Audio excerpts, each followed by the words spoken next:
चलिए आज आपको लिए चलते हैं छत्तीसगढ़ की एक ऐसी जगह जो अपने अंदर इतिहास के कई अनोखे खजाने छिपाए हुए हैं। सिरपुर, जिसे प्राचीन समय में श्रीपुर के नाम से जाना जाता था। वहीं प्राचीन काल में छत्तीसगढ़ को दक्षिण कौशल के नाम से जाना जाता था और दक्षिण कौशल की राजधानी हुआ करती थी श्रीपुर। कहा जाता है कि प्राचीन काल में यह स्थान मध्य भारत का सबसे बड़ा नगर हुआ करता था।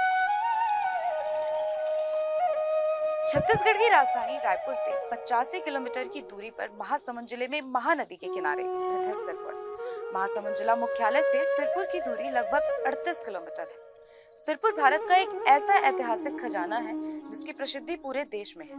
न सिर्फ देश बल्कि दुनिया के कोने कोने से लोग यहाँ के ऐतिहासिक सौंदर्य को अपनी आंखों में बसाने आते हैं। सिरपुर सड़क मार्ग से जुड़ा हुआ है। यहाँ तक आने के लिए राजधानी रायपुर सहित प्रदेश के कई अन्य स्थानों से बसें और टैक्सियां उपलब्ध होती हैं।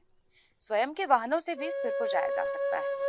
सिरपुर के निकटतम रेलवे स्टेशन महासमुंद है, जो हावड़ा मुंबई रेलवे मार्ग पर स्थित है और दिन भर में कई ट्रेनें यहाँ से आने जाने के लिए मिल जाती हैं।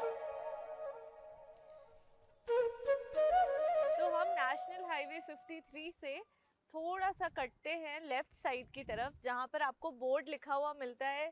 बिलासपुर 153 किलोमीटर्स है, बलौदा बाजार 90 किलोमीटर्स है और आपको इस तरह का साइन बोर्ड मिलेगा जिसमें लिखा है कि हम सिर्फ 17 किलोमीटर दूर हैं अब अपनी मंजिल से।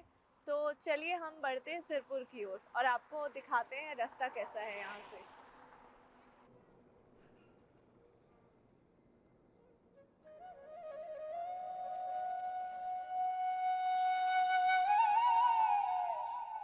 सिरपुर का इतिहास 2500 साल पुराना माना जाता है। कहा जाता है कि प्राचीन काल में यह स्थान मध्य भारत का सबसे बड़ा शहर हुआ करता था। तब इसे श्रीपुर के नाम से जाना जाता था। श्री का अर्थ होता है शुभ। इस अनुसार श्रीपुर का अर्थ है शुभता का नगर। सिरपुर में कई ऐसे पुरातन अवशेष हैं जो इस स्थान के ऐतिहासिक महत्व को बढ़ाते हैं। सिरपुर की सर्वाधिक प्रसिद्ध जगह है यहाँ स्थित लक्ष्मण मंदिर। तो ये जो मंदिर है ये 6th सेंचुरी का बना हुआ मंदिर है। जब ब्रिगेडियर साहब को ये मंदिर मिला तब उन्होंने देखा कि ये एक्चुअली पूरा ब्रिक्स का बना हुआ, लाल ईंटों का बना हुआ मंदिर है और इसमें पूरी जो नक्काशी की गई है वो लाल ईंटों पर की गई है। तो इसमें जब हम अंदर जाते हैं और जब प्रतिमा देखते हैं तो उसमें शेष नाग बैठे हैं और बीच में विष्णु जी की स्थापना की है। जब पहले ये मंदिर मिला था तब उसमें जो भगवान जी जो मिले थे उनकी मूर्ति जो थी वो खंडित थी। उसके बाद दोबारा से यहाँ पर मूर्ति की स्थापना हुई है और आइए हम चलते हैं मंदिर को देखते हैं। सिरपुर स्थित लक्ष्मण मंदिर की प्रसिद्धि पूरे विश्व में व्याप्त है। इतिहासकारों के अनुसार यह मंदिर 2500 वर्षों से अधिक पुराना है। जो बात इस मंदिर को विशेष बनाती है वह यह है कि इस मंदिर का निर्माण ईंटों से किया गया है। आमतौर पर प्राचीन समय में भवन या मंदिर निर्माण हेतु पत्थरों का उपयोग किया जाता था, पर इस मंदिर का निर्माण लाल ईंटों से किया गया है, जिस पर सुंदर नक्काशी भी की गई है। पुरातत्ववेत्ता बताते हैं कि पत्थरों पर नक्काशी करना सरल होता है, जबकि ईंटों पर नक्काशी बहुत ही कठिन होती है। लक्ष्मण मंदिर की खोज सन 1872 में सेडी वैगलर के द्वारा की गई थी।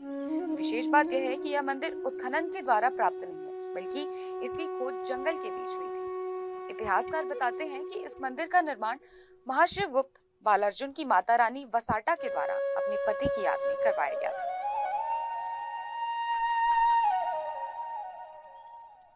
लक्ष्मण मंदिर का वास्तुशिल्प देखने लायक है। ईंटों पर बनी सुंदर नक्काशियां यहाँ आने वाले पर्यटकों के मन मोह लेती हैं। मंदिर का ऐतिहासिक वैभव पर्यटकों को अतीत में ले जाने वाला है।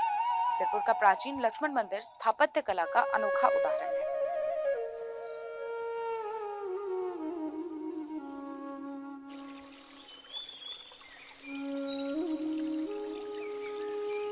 इस मंदिर का निर्माण नागर शैली में किया गया है। इस मंदिर का निर्माण लगभग 2500 साल पहले किया गया था। मंदिर का निर्माण एक 80 फीट लंबे और 40 फीट चौड़े चबूतरे पर किया गया है। मंदिर के चबूतरे पर चढ़ने के लिए सीढ़ियां बनी हुई हैं। मंदिर का मुख पूर्व दिशा में है। मंदिर की संरचना 4 भागों में बटी हुई है। ये 4 भाग हैं मंडप, अंतराल, गर्भगृह और शिखर। मंडप में 16 स्तंभों के आधार उपस्थित हैं, पर मंडप की छत और स्तंभ काल के प्रभाव से विध्वंस हो चुके हैं। मंदिर के गर्भगृह का प्रवेश द्वार इस मंदिर का एकमात्र ऐसा हिस्सा है जिसका निर्माण पत्थर से किया गया है। मंदिर का 22 फीट चौड़ा और 22 फीट ऊंचा नक्काशीदार प्रवेश द्वार बहुत ही सुंदर है। मुख्य द्वार को 5 हिस्सों में बांटा गया है, जिसमें अंदर की ओर से पहला है पत्र शाखा। इसमें फूल पत्तियों की नक्काशी की गई है। दूसरे क्रम पर है रत्न शाखा। इस पे आभूषणों के आकार में नक्काशी की गई है। तीसरे क्रम पर है मैथुन शाखा। इसमें प्रेम में सम्मिलित युगल छवियों का अंकन किया गया है। उसके बाद चौथे क्रम पर पुनः पत्र शाखा है और सबसे बाहर की ओर 5वें क्रम पर है भगवान विष्णु से संबंधित शाखा। इसमें भगवान विष्णु के 10 अवतारों मत्स्य अवतार, कश्यप अवतार, वराह अवतार, नरसिंह अवतार, वामन अवतार, श्री राम अवतार, श्री कृष्ण अवतार, परशुराम अवतार, बुद्ध अवतार और कल्कि अवतार का चित्रण किया गया है। विशेष बात यह है कि यहाँ भगवान विष्णु के 10 अवतारों में बुद्ध अवतार को भी समाहित किया गया है। इस मंदिर के गर्भगृह की मूल मूर्ति फिलहाल मंदिर में नहीं रखी गई है। माना जाता है कि मंदिर में स्थापित प्रतिमा में शेषनाग भी था और शेषनाग को लक्ष्मण जी का अवतार माना जाता है। इसलिए इतिहासकारों के द्वारा इस मंदिर का नाम लक्ष्मण मंदिर रखा गया था। इस मंदिर की 3 तरफ खिड़की नुमा नक्काशी की गई है। भगवान को प्राप्त करने के लिए 3 बातों की आवश्यकता होती है: ज्ञान, कर्म और भक्ति। कहा जाता है कि ये 3 खिड़कियां इन्हीं तीनों को दर्शाती हैं। मंदिर की ईंटों की जोड़े गुड़, चूना और अनेक प्राकृतिक अवयवों को मिलाकर की गई है। मंदिर के कई स्थानों पर ईंट के ऊपर एक सफेद परत देखने को मिलती है। इतिहासकार मानते हैं कि इस मंदिर में ईंटों के ऊपर प्लास्टर भी किया गया था। यह प्लास्टर समुद्र के सीपों को पीसकर बनाया गया था। काल के प्रभाव से आज यह प्लास्टर पूरे मंदिर पर नहीं है, पर मंदिर के कई हिस्सों में अभी भी यह लगा हुआ दिख जाता है। मंदिर का निर्माण वास्तुशास्त्र के अनुसार किया गया है। इसके अनुसार पुजारी का घर मंदिर की दाईं ओर होना चाहिए और ऐसा ही यहाँ मंदिर में बनाया गया है। मंदिर से ईशान कोण में एक कुआं बना हुआ है। कहा जाता है इसे भूकंप रोधी बनाया गया है। लक्ष्मण मंदिर के पीछे ही संग्रहालय भी स्थित है, जहाँ 1953 से 1956 के बीच उत्खनन से प्राप्त मूर्तियां और अन्य अवशेष रखे गए हैं। इन अवशेषों को 5वीं शताब्दी में बना हुआ माना जाता है।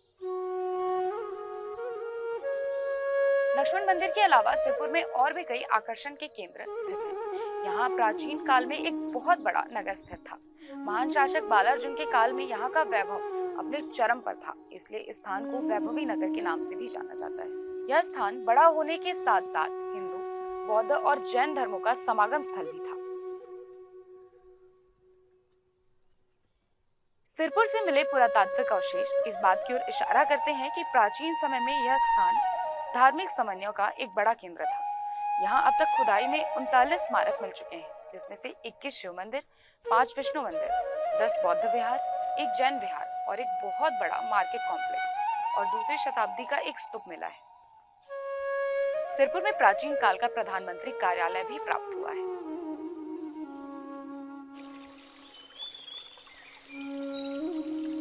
आइए अब आपको बताते हैं सिरपुर में स्थित और ऐसे आकर्षणों के बारे में जो इतिहास को जानने और समझने में रुचि रखने वालों को अपनी ओर आकर्षित करते हैं।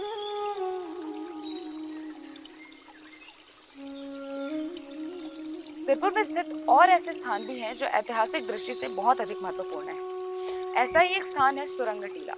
सुरंग टीले का निर्माण 2600 वर्ष पहले किया गया था। यह स्थान धर्म के समन्वयों की दृष्टि से बहुत अधिक महत्वपूर्ण माना जाता है। इस स्थान का निर्माण ऐसे किया गया है कि स्थान भूकंप रोधी है। टीले में ऊपर की तरफ 5 मंदिर का समूह स्थापित है। टीले के सामने 32 स्तंभों का महामंडप बना हुआ है। उसके बाद मंदिरों तक जाने के लिए 43 सीढ़ियां हैं।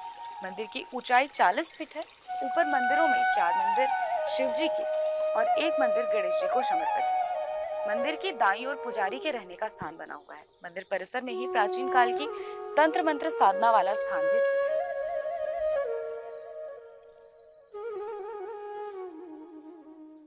आए हैं तीवर देव विहार में, जिसे बौद्ध विहार भी कहा जाता है। ऐसा माना जाता है और यहाँ पर ऐसा मिला भी है कि यहाँ पर 2 मंजिला यानी कि 2 फ्लोर्स मिले हैं, जहाँ पर बौद्ध भिक्षु रहा करते थे। और आप पीछे देख सकते हैं गर्भगृह के अंदर जो है बौद्ध जी की मूर्ति स्थापित है और यहाँ पर करीब 10,000 से ज़्यादा बौद्ध भिक्षु जो थे वो रहा करते थे। तो आइए अंदर चलते हैं और इस जगह को देखते हैं।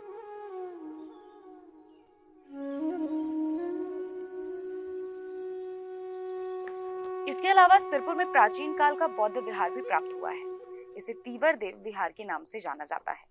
इस स्थान पर गर्भगृह में भगवान बुद्ध की प्रतिमा भूमि स्पर्श मुद्रा में विराजमान है। इतिहासकार बताते हैं कि इस बौद्ध विहार में उस समय 10,000 से अधिक बौद्ध भिक्षु रहा करते थे। कहा जाता है कि यह बौद्ध विहार नालंदा में प्राप्त बौद्ध विहार से भी बड़ा है। नालंदा में 6 बौद्ध विहार मिले हैं, जबकि सिरपुर में अब तक 10 बौद्ध विहार मिल चुके हैं। नालंदा में बने बौद्ध विहार एक मंजिल वाले थे, जबकि सिरपुर में 2 मंजिला बौद्ध विहारों के प्रमाण भी प्राप्त हुए हैं।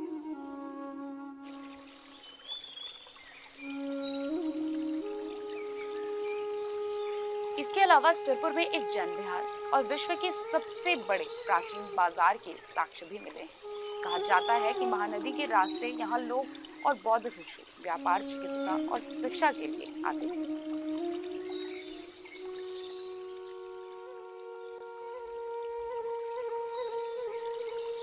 सिरपुर में फैले ऐतिहासिक महत्व के स्थानों के अलावा यहाँ और भी कई ऐसे स्थल हैं जो धार्मिक, प्राकृतिक या पर्यटन की दृष्टि से महत्वपूर्ण हैं। सिरपुर के ऐतिहासिक वैभव को देखने आए पर्यटक सिरपुर और उसके आसपास ही कई स्थानों में भी जा सकते हैं। इनमें से प्रमुख है गंधेश्वर महादेव का मंदिर। यह मंदिर महानदी के तट पर स्थित है। कहा जाता है कि यहाँ स्थित शिवलिंग से तुलसी और कई अन्य प्राकृतिक वस्तुओं की गंध आती है, इसलिए इसे गंधेश्वर महादेव के नाम से जाना जाता है। गंधेश्वर महादेव के धाम में शिव भक्तों का तांता लगा रहता है। सावन के महीने में यहाँ की रौनक देखते ही बनती है।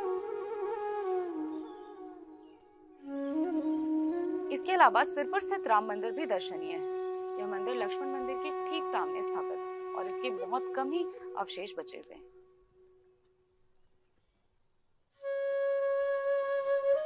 आज के कार्यक्रम में फिलहाल बस इतना ही। छत्तीसगढ़ की और ऐसी ही जगहों की घर बैठे सैर करने के लिए देखते रहिए TV27 न्यूज़।